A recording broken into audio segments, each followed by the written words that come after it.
मामा मुर्गी और बतख बच्चा। एक दफा की बात है, एक बीमार बतख दरिया किनारे रहती थी। डॉक्टर ने बताया कि वो जल्द मर जाएगी। बतख बहुत परेशान थी क्योंकि उसके पास एक अंडा था जिससे बच्चा निकलने वाला था। वो जंगल के जानवरों के पास गई, सबसे मदद मांगी, मगर किसी ने उसके बच्चे को संभालने का वादा ना किया। आखिर वो मुर्गे के पास गई, लेकिन मुर्गे ने भी माजरत कर ली। बतख उदास होकर वापस आई और एक तरकीब सोची। उसने अपना अंडा चुपके से मुर्गी के अंडों के साथ रख दिया और खुद बीमार होकर मर गई। जब अंडे फटे तो उनमें एक बतख का बच्चा भी था। मुर्गा सब जानता था लेकिन खामोश रहा।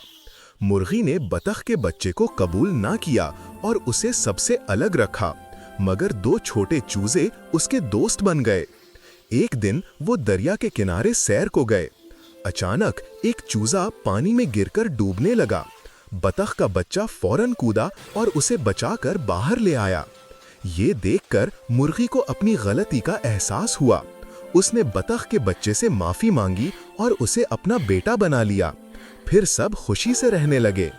तो दोस्तों, कर भला हो भला। दूसरों के साथ नेकी हमेशा वापस लौट कर आती है। मजीद अच्छी वीडियोस देखने के लिए चैनल को लाइक और सब्सक्राइब करें। शुक्रिया।